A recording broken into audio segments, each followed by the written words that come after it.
And so we're back here on Starting Point TV, RI World, and we'll be talking about the Jakarta environmental issues right here with Laura Purba as our bureaucrat of South Jakarta Environment Agency. Hello, Mbak Laura. Thank you. Yes, thank you for being here. But first things first, Luisa got something for us today. Let's talk about air pollution in Jakarta. Well, Jakarta has been getting a bad reputation for its air pollution. Now, to know more about this, joining us live in studio is Laura Purba, from the bureaucrat of South Jakarta Environment Agency. Well, Laura, can you please, first of all, explain to us how is the air pollution right now in Jakarta? I know that for the past few months, it's been really bad. It somehow peaked over the past few months, but how is it now? So, Jakarta air pollution currently is, I think it's not bad. Is it getting better? Yeah, it's getting better because a few months ago, because also about this month is a rainy season. So in my opinion, that the air pollution is the source is from the transportation vehicles. Okay. So, Jakarta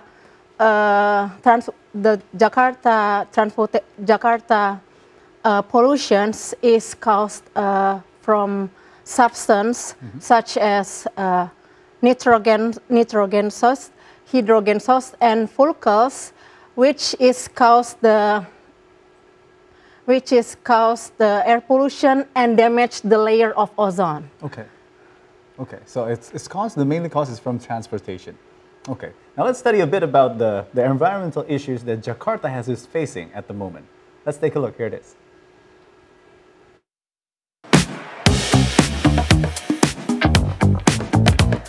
Recently, Jakarta has been getting a bad rap for its urban environment poor quality. The air quality index issued by ICAIR showed that Jakarta was at the top 5 of most polluted cities in the world. More than just the air pollution, the government and people of Jakarta also have to face a number of environmental issues, which should be solved to prevent bad impacts in the long run. The environmental issues in Jakarta are as follows.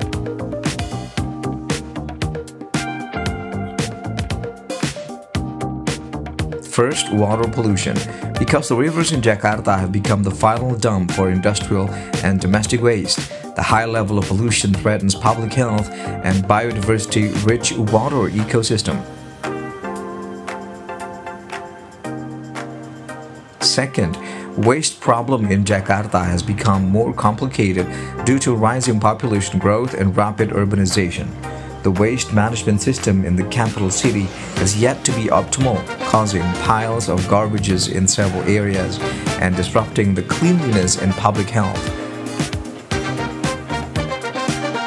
Third, ecosystem degradation, which was due to the rapid development in Jakarta that resulted in the loss of green spaces and natural ecosystem. The declining water retention area and the loss of natural habitat also threat the urban environment sustainability. The government and the people should unite to find solution on these problems. Strengthening regulation, raising public awareness, and investing on environment-friendly technology are key to keep Jakarta ecologically sustainable.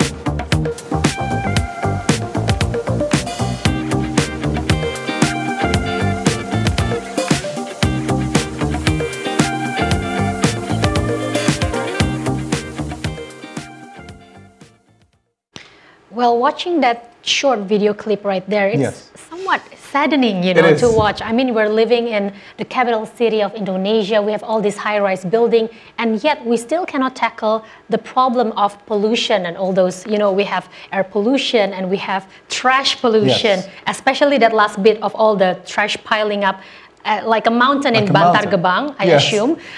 So, Laura, can you please explain to us what actions have the government done so far in order to tackle pollution in Jakarta? Let's start off first with air pollution. So, for air pollution, until now, the government, Jakarta environment government, always monitoring regularly to the industry and give the administrative sanction if the industry disobey the environmental regulation. Okay. Okay. So, and as we can see it there, right there, on the second problem would be the waste problem here in Jakarta. What can you talk about the waste problem here in Jakarta? Is it that bad, Laura? Yes. Jakarta waste currently produce 7,500 tons until 8,000 tons every day. Every day? Every day. And it ends up in Bantar Gebang landfill. Okay. So if the government doesn't carefully to think about the limited land, then the Bantar Gebang landfill will be reached out. Yeah.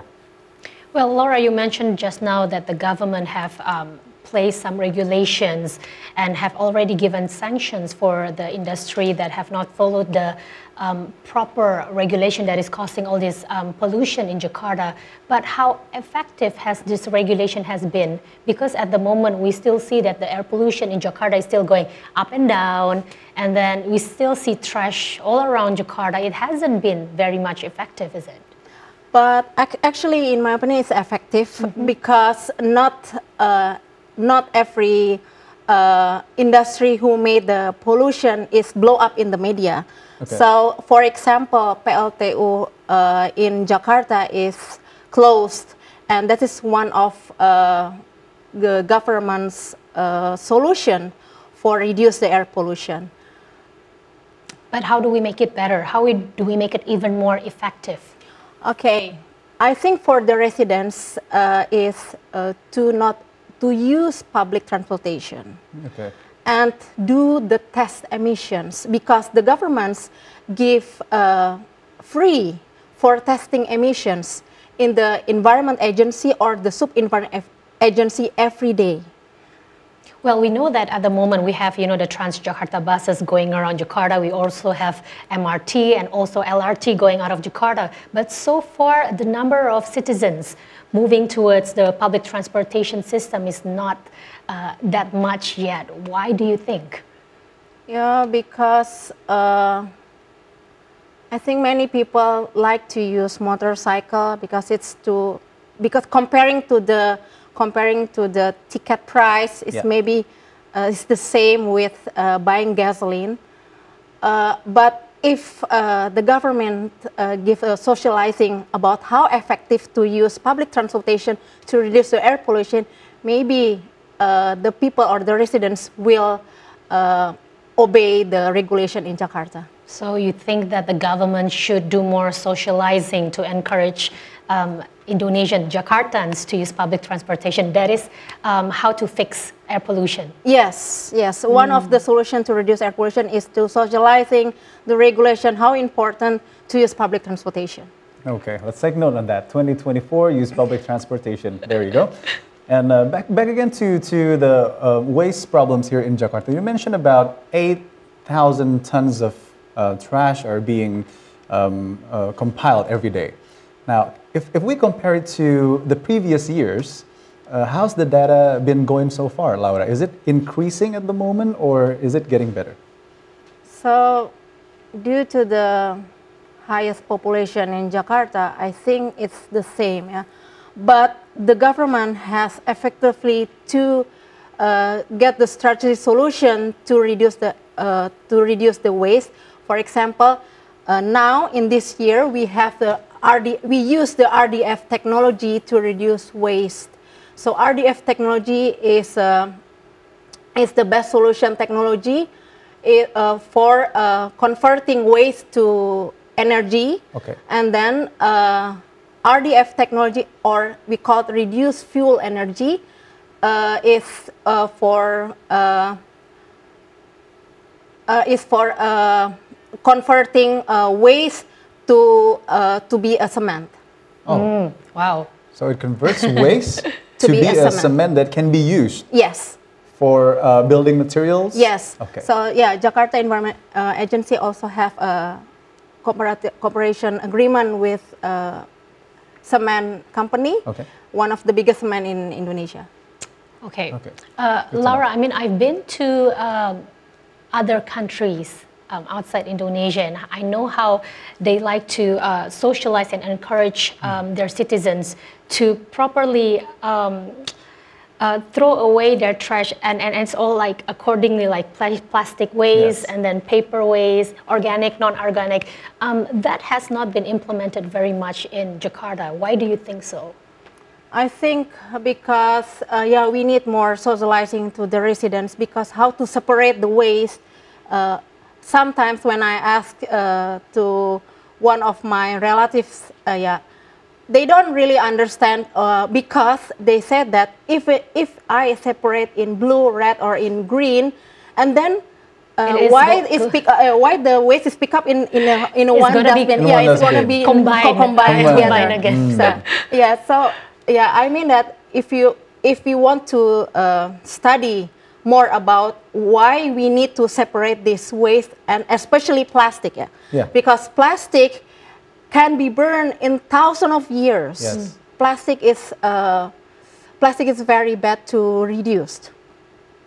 So, so by using this RDF technology, is the solution to reduce the plastic or inorganic waste. That's great to know. Great to know. That's great to know. What can we do as citizens then to help reduce stress pollution in Jakarta?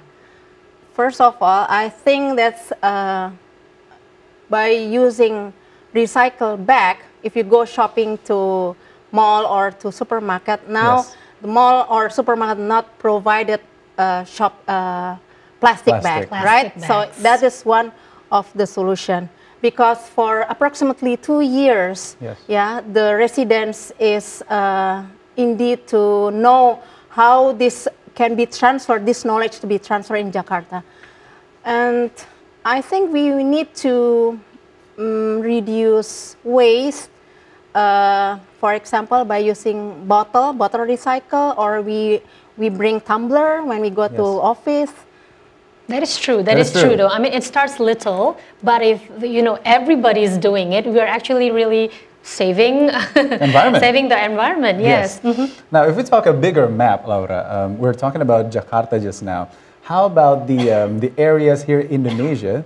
Which area has the best solution for the waste problems? I know we know that Bali have reduced the plastic use since 5 years ago.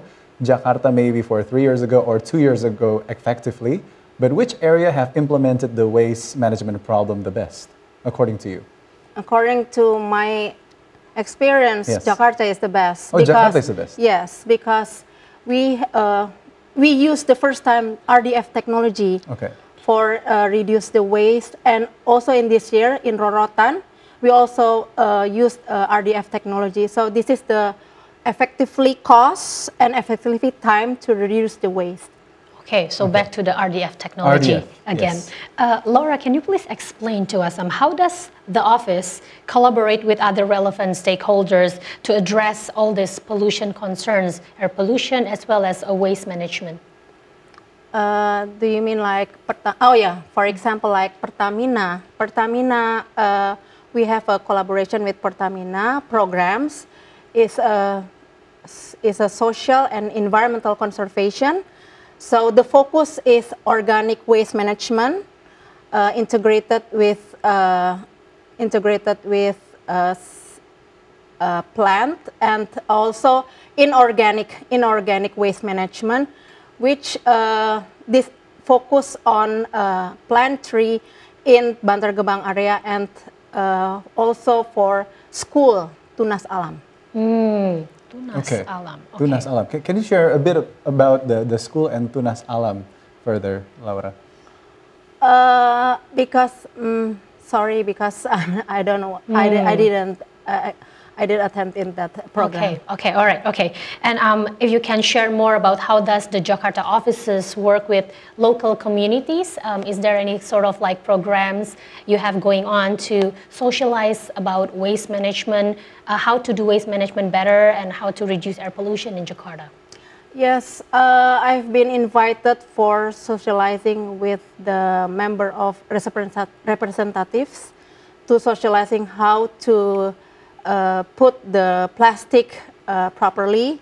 Then the government have a program, it named Kampung Iklims. So in 2023, we have 47 neighborhood residents who wants from the award from the Environment Ministry and Forestry how to reduce the waste to be from organic waste to become useful. For example, after they reduce the waste, they use the waste for feeding the fish. Oh, use the waste for feeding the fish. What kind of waste are we talking about? Firstly they use as a, I don't see directly actually, but I know the process. Yes. and they recycle with the machine. So, but the waste is after recycling is for feeding the. Interesting. And that is okay for the fish to feed to the waste recycle. Yeah, but actually it's not plastic, but organic. not plastic. Yeah, okay. Yeah, organic. Organic waste. Okay, what other sorts of programs are in plan at the moment that can, engage more with the citizens of Jakarta so that we can be more involved for better trash waste management? I think currently, or the government have to have a Adiwiyata program for school. So the students is really involved how to recycle, how to know how the government recycle the plastic and how it become the plastic to being another product. Okay, the Adiwiyata program for the schoolers. Yes. Okay, now let's talk about the agenda. You mentioned about the agenda on 2023.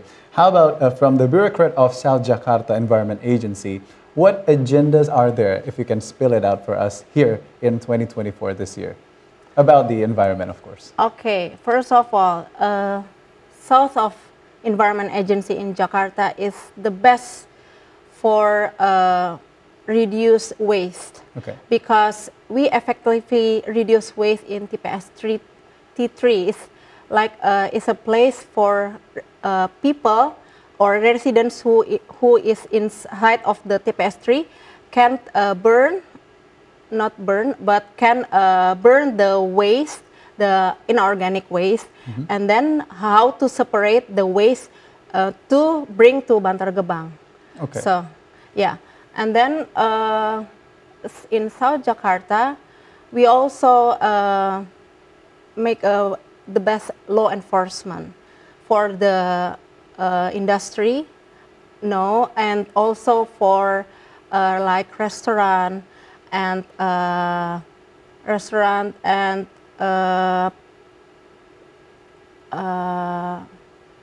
yeah, I think. Okay. Well, I've been to Bantar Gebang once to report, and I mean, just seeing all the the mountainous pile of trash really breaks your heart. I mean, like when in the city we see everything is like it looks very lovely and nice and clean, especially in the mall, and then you go there and then that's where all the trash goes. Yes. So I mean, like I feel like the plastic, the non-plastic regulation, if you go to the grocery store and you have to pay, that is such an effective regulation, especially in Jakarta. But I am just wondering, is there any other program in the future, maybe this year, that could be as effective as that plan before? So, because the highest population in Jakarta and people cannot stop to using plastic, so one of the solution is by using this technology. This technology is inside in Jakarta, in Rorotan, in North Jakarta. So every day the truck who pick up the waste from sub department of environmental agency is about 5,000 tons every day.